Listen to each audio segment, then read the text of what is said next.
Hi everyone, I'm Connie from Urban Overalls, and today we are going to make a store-bought milk ricotta. So to start off, here's my milk. I've let it sit out for about a half hour, 45 minutes, just so it begins coming up to room temperature rather than being at refrigerator temperature.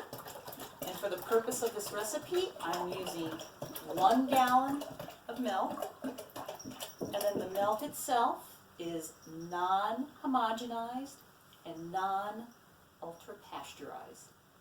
Our next step in making ricotta is that we are going to take citric acid, 1 teaspoon's worth, and we will dissolve that into a 1/4 cup of water. Now, if you are using city water as compared to, say, buying bottled water, go ahead and let that water sit out without a cover on it, because most cities chlorinate their water, and the chlorine will dissipate after about a half an hour. Now, I'm just stirring to dissolve, and it's all right if there's like a couple of crystals of citric acid. And what we'll do next is that we're going to add that to our milk. We're going to take our ladle and we're going to give it a couple of stirs up and down, as well as side to side. Ricotta is a cheese that is actually curdled with acid. So in a ricotta, you do not need to use rennet, for instance, but we will rely upon acid to do the work for us. With our ricotta cheese, the temperature that I started at was approximately 61, 62 degrees. So it was coming up to room temperature, and what we are looking for is bringing the milk up to at least 185 degrees.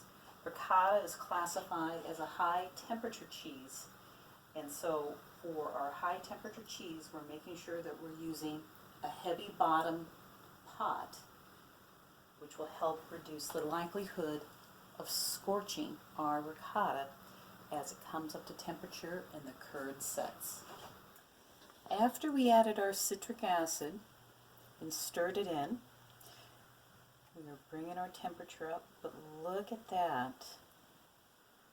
The citric acid begins to coagulate pretty quickly, and now we're focused on bringing the temperature into the range of 185 to 195. And at this point, you will need to stir fairly frequently to prevent the curd from sticking on the bottom of the pan, because once the curd sticks, it'll begin to scorch, and that scorch flavor will permeate your entire batch of cheese. Folks, take a look at this. We are getting good separation of curds and whey, so this lovely white mass there, that is our curd, and then we are looking for this liquid, and note the yellowish green color. That's exactly what we're looking for. Not quite at finished ricotta, because we're still not at that 185 degree temperature, but right now we are at 150, so we're well on our way. And as a reminder, continue to stir, but stir gently. You don't want to break apart the curd mass, but stir to keep the curd from scorching on the bottom of your pan. Folks, look at that. We have beautiful curd set, and we have reached 185 degrees, and we have good separation of our curds and whey. So now is the point we're draining. So I am ladling the curds into a cloth lined colander, sit over a pan to capture the whey. And I'll keep doing this note I have moved my pan off of the heat. I don't need to continue heating since we do have a really good curd set. And now comes the part of just waiting for the curd to drain to the desired consistency. And you can also add salt at this point. What the salt will do is actually enhance the flavor so it tastes more like a ricotta. If we did not add salt, this cheese would have more of a milk flavor to it. But whatever your preference, we do have cheese. And here we have the final product.